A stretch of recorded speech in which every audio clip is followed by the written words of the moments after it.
Chapter 107. Tournament, Finals Part 2.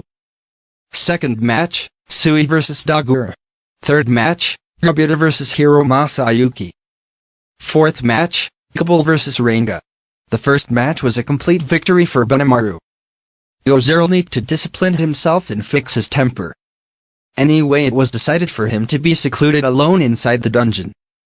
Weighted bangles and anklet will be put on him. It'll make him have disadvantage when fighting against the challengers. Even with that handicap, he was still too strong. Looking at the spectators' appearances, even though they didn't comprehend the situation, it looks like they vaguely understand Benimaru's strength. It seems the excitement will continue. Let's have another great battle. Oh well, because the irresponsible announcement and commentary from Suka, it was impossible to comprehend the current match. Suka, although I said that you were allowed to give an explanation, however, your specialty is deception to some extent, there is no need to give explanation for this match. Oh well, though there was no plan to expose their true ability. Suddenly I feel that someone was looking at my direction. It was a girl with a slightly long ears that's staring at me. I remember, she participates in yesterday's second match and was blown off the grounds instantly. Was she a half-elf? I thought so because her ears were a bit small. There was no need for her to keep her eyes on me. Oh well, it must be my imagination. Near the seat of that girl, there were people who I recognize. They were the Tengus. What? That girl who was the granddaughter of the elder, her face was deep red. Although the guards near her seems to call her, but she didn't move a bit. Was she sick? Oh well, if there was something they will say it. So I ponder, and then I leave my seat. Yakisoba, if I don't go quickly it will be sold out. Though there was no need to eat, I must purchase it before it run out. After all, it was a delicious food so it can't be helped. After the lunch break ends, it was time for the start of the next match. The second match. Sui vs Dagura. There was no need to watch it, it was Sui's victory. Although, it seems Sui also intended to hold on for exactly 30 minutes. Without forgetting to service the spectator, he didn't neglect to liven it up. A reliable man was different after all. However, there was a problem. And that was... well then, it finally starting. It is the match of our Sui-sama. Contestant Dagura, who have no other redeeming features than having a little muscle power. Well then, how will he fight? Against Sui-sama, I think he's a worthless small fry, but at most I wish for your cooperation to liven up the match. What a favoritism announcement. It was already at the level to feel sorry for Dagura. I interrupted the match at once, and declared the change of the announcer. As expected, she overdid it. I will stop using Suka for Sui's match. And because of that, Shuna in turn replaced Suka as the announcer. Different from Suka, the adorableness and the tidiness of Shuna seizes the spectator's heart in a blink of an eye. That is as if she was using a skill, but it's just her natural charm. Begin. This time for sure the match was starting. Dagura was. Oh. Please look at this, Shien don't know. The awesomeness of my growth. So he shouts, while clapping his whole body in Tauki and tackle himself towards Sui with intense power. That was, just like a huge energy ball, it had the power to blow away the opponent who comes in contact with it. However, it's just an afterimage. Yes. It's not a clone, but it was a real afterimage. A small remnant of magic power particles was left behind by the spatial transfer. Since it have mass and presence, the leftover afterimage body can even be called as a clone.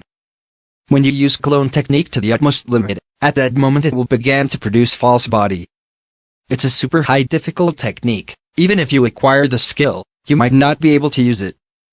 To master it, you have to keep practicing it, only then you can use the ability well. He appeared behind Dagura and from his blind spot, an energy ball hit Dagura. The energy ball was as big as a fist, but it didn't have penetration power as strong as Benimaru. However, the effect should be tremendous, because it was a blow aiming at the vital point. By the way, when Benimaru defeated Gozero with one blow, he uses the energy that he had tempered for 30 minutes.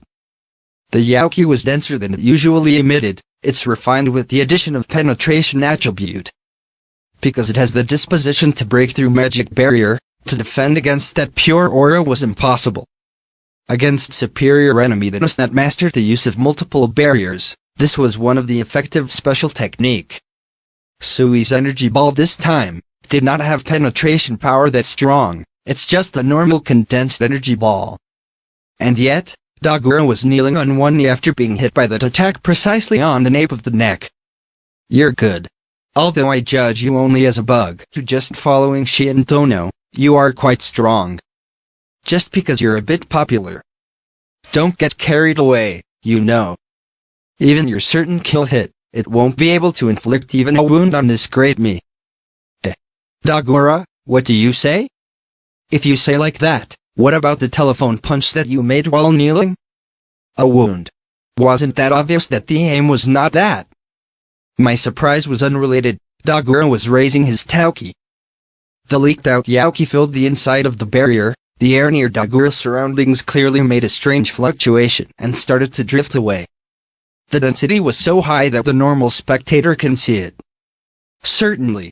Only this fellow's energy was a demon lord class.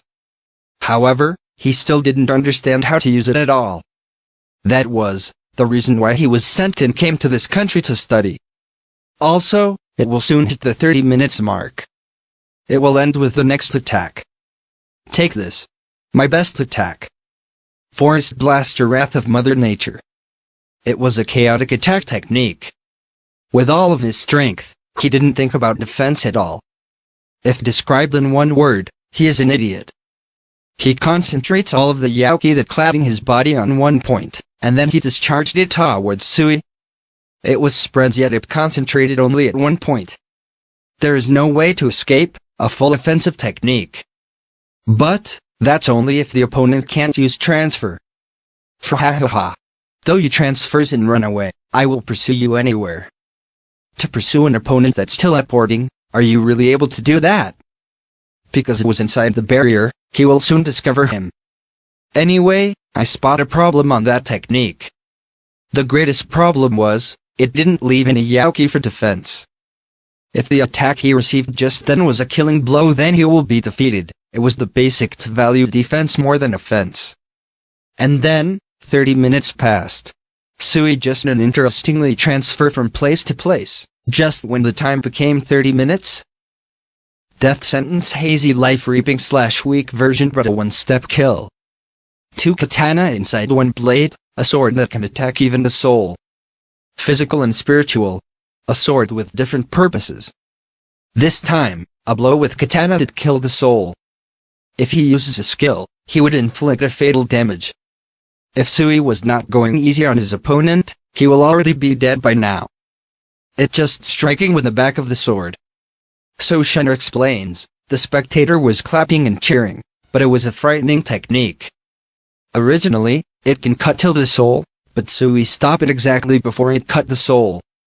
This guy, not only he fights by using thread, his sword skill is also excellent. Really, I don't know which one was the better between Sui and Bunamaru. Hearing this wisdom King Raphael tries to tell me, but I pass. I want to hold on the anticipation. With this, the second match ended. The third match. Gobita vs Hiro Masayuki.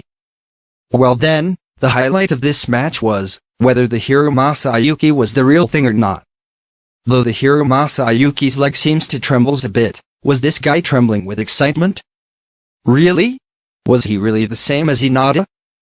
I paid my attention to the grounds. Nice to meet you, my name is Hanja Masayuki. What are I'm doing right now? That is what I want to know. In front of me, stands a slightly cool warrior. It is a hobgoblin according to what the announcer Oni-san said. Hobgoblin? She must be lying. How can she said such a cool warrior evolves from a goblin? Or rather, such thing is not important. The problem is, for what reason I am in a Colosseum-like place, and become the opponent of that hobgoblin? That is what I want to ask. This, no matter how you look at it, is a duel right now? No way. Seriously, I will fight? 1 year has not passed since Masayuki came to this world. The place he arrived was called Ingratial Kingdom, He don't understood the reason why he somehow on that place. Then he was helped by a boy who introduces himself as the leader of Freedom Association. The Masayuki thinks that the boy was on the same generation like him, but the boy said that it has been more than 10 years since he came here. That boy was Kagurasaka Yuki. He was taking care of Masayuki, who didn't understand anything. However, from that time Masayuki's head started to become blurred. At that time he feel his behavior became like someone else. Just remember it right now. Masayuki realized that he possessed unique skill, the chosen one. He think at that time he consulted about it to Yuki. It was a story of the time when 3 months have not yet passed since he came here. Unique skill, the chosen one. The effect of the skill was tremendous. There will be an excellent explanation for him for every action the opponent takes. Whatever he does will result as a heroic act and will be praised. It was such an unfair ability. Moreover, because Masayuki himself attracted super good luck, the result of his normal attack will become critical hit. Well, although the level of Masayuki's kendo skill was just at a hobby level, so it's not a big deal, but he was peerless against bandits or low-class monsters. Masayuki entered the Freedom Association by the recommendation of Yuki, and began as an adventurer. At that time, he thinks that his abnormally high offensive ability was unnatural when compared with the others. This is when Masayuki first noticed his ability. However, the real frightening thing about this ability was another. The effect was also applied to the companions of Masayuki. And also, even if it was a deed done by his companion, everything will become Masayuki's achievements. In other words, all attack of his companions will also become critical hit, as they received his blessing. And, every admiration for his companions will become Masayuki's. If you remember, because Masayuki possessed the desire to become a hero, it bring forth this ability. When Masayuki consulted about this ability to Yuki, it seemed a smile spout on Yuki's face. After that, his head turns hazy. Day after day he started to feel like he was becoming someone else. Masayuki and his companions' growth at an overwhelming speed. After around half a year has passed, he was called as the hero. He also participated in an gracious tournament, but he easily became the champion. Anyway, just by drawing his sword out, the opponent declared, "I give up," and defeated. The spectator, who saw it, seems to misunderstand it as an instantaneous attack, but actually there was nothing happening at all. It was one of the effect of unique skill, the chosen one. They just got hit by the hero's haki. To oppose this ability, if it was not a unique skill holder with equal power, then the opponent couldn't resist it. However, it's never been said that it was a supreme ability. And yet, Masayuki, who until yesterday didn't have any doubt. We are invincible. We can win against any kind of opponent. Even if it was baseless, he still believed in it. Why? I believe in such foolish delusion. Or rather, I want to run away. I really want to run away. While in confusion, Masayuki tries to comprehend the situation desperately. If things like this, it was better if his head remains in haze. So, to begin with, why has the haze cleared up? That was the question Masayuki have. He remembered. Last night, he went and saying things like, "Prepare yourself, the one who will defeat you is this me." To the silver-haired boy, who was the demon lord. Then, Rimuru replied, "Oh really? Do your best," while saying that and taps his shoulder. And then, when he sleeps at night, his head feels refreshed, he awake properly. Why am I in this place? It was his judgment on his current situation. No, the memory was intact, but he doesn't understand why things had become like this. Honestly, as just by remembering what he had said, he was surprised by the excessive emotion. The trust in the looks of the companions he brought with him, he felt shaken by the excessive emotions from it. So, the third match finally starting. What kind of bewitching fight will it be between the greatest young warrior of Tempest and the hero Masayuki? Well now, the two is staring at each other at the center. Crap. There's really no time. Masayuki's mind become flustered. Normally he would have inexhaustible curiosity about how the announcer wants Santil connected to her bottom, however he don't have it now. He turns his gaze to the opponent. Then, was it a coincidence? Their gaze perfectly met each other. If he watched carefully, the opponent was also nervous. The opponent seems can't settle down. It resembles the appearance of the opponent in an ingracious tournament. So Masayuki thought. Though the haze was cleared up, it doesn't mean his ability disappeared. Then, wasn't the effect of turning his every action into something that's considered as a heroic act also still remained? If that's true, even if he run away from here, the spectator might interpret it as such, right? Alright, then let's go. Masayuki decided it. After all, if the match begins, he will end up got beaten up. Even if his ability can influence his current opponent, he was uncertain if it can be used on the next opponent. Because, even though he only took a glance at that large black wolf and the Dragonute warrior, it doesn't seem to be an opponent he could win against. Even with weapon made from mithril, he doesn't think it's possible to penetrate that steel fur and the scales. Here, let's run away. That is not a mistake. What excuse would he make? He suddenly thought about such thing, but he chooses to leave without saying anything. He was shy, he thought various good excuses. That's right. There are the spectators. So he thinks. Wait. This match, I withdraw. He frantically tries to mask his trembling voice, and only say things to that extent. And then without any additional remarks, he immediately turns his back and left. Having to concentrate this much to move his legs, it was the first experience in his life. Thus, Masayuki carried out a magnificent escape from the biggest pinch in his whole lifetime. Staring at each other in the center of the stage were Gabuta and Masayuki. And yet, Masayuki suddenly declared withdrawal, and then he left the place immediately. As expected, was he only a bluffing brat? Or there were some other intentions? Gabuta was taking guts pose but... Udo? An unexpected happening. It was an unexpected withdrawal from the contestant hero Masayuki. However, given the current situation, we will be able to see contestant Gabuta's true ability in the next match. Is his opponent contestant Gibble? Or is it contestant Reinga? Please look forward for it. So was the announcement from Suka, who returned on this match. She seems to have recalled the next opponent. Immediately Gabuta's face turned pale. If it's like this, it had been better if I was defeated right now. So was the audible voice that comes from Gabuta's heart. Though the spectators begun to become noisy. That's it. Is it because he in front of the Demon Lord he can't be serious? Now that you mention it. Because the Demon Lord didn't participate in this tournament, he withdraw. Well, isn't it because he won't be able to fight the Demon Lord that he doesn't have a reason to stick around? In any case the strongest one will be made clear as black and white. So he didn't have a hobby to beat up the subordinates, except for the Demon Lord himself? As expected from hero Masayuki. And so forth, they start to consent with the astonishing explanation.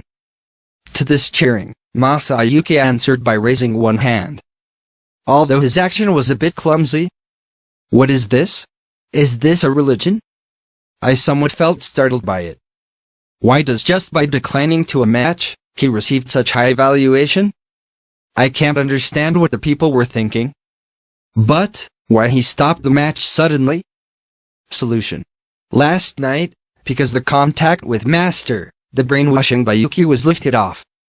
That is the result from his judgment. Ah, so that was it. Or rather, I can lift it with my Yauki? His last night condition must be because the effect of the brainwashing, thought manipulation. However, if the brainwashing was cleared suddenly, then, he must be feeling nervous. It then leads to him withdrawing. Did he decide that action after he thinks about it desperately? If that's the case, it was a wonderful one. I need to commend him later. He was a good example of Japanese person. I want to hear his stories too. I will ask Kakuru later to make sushi, however I will need to ask him to come. Anyway, though it was unexpected, the third match also ended. The fourth match. Kabul vs Reinga. Well then, it was the final match for today. This match, frankly I already know the outcome. So pitiful, no matter how hard he works, there was no chance for Kabul to win. As I thought, Gibble began to attack Ranga with his spear as soon as the starting signal was given, but it was repelled by Ranga's fur, so the attack didn't reach. The compatibility was the worst as well. Vortex of water was produced. It tried to seize Ranga, but the vortex's momentum was killed by Ranga's tempest ability. He attacks from the sky too, but because Ranga has acquired the ability to run in the sky, it can't become an advantage for Gibble. Obviously, the breath attack's also useless against Ranga. This was a very unlucky lot. He met an opponent he can't win against. Was it the side effect of Tuner? There was a time where he was lucky, but there are also times where he was unlucky. Although it's easy for him to be lucky at critical moment, but I think on other occasions his bad luck will come out. Last time, like when he was fighting against the Holy Knights, it might be the result because he was lucky. Thanks to that, this time the situation becomes like this. Well now, the attack from Gibble ends, and everything will end up useless. The rest was the delightful playtime for Ranga. It was harsh too. Since Gibble would win the last match by default, the match remaining time was added onto this match. For 1 whole hour, Ranga will be playing to his heart's content. Oh well, it becomes a training for Gibble. It also becomes a good appeal for the spectators. Gibble, do you best. I'm cheering for Gibble inside my mind. And I join my hands for prayer.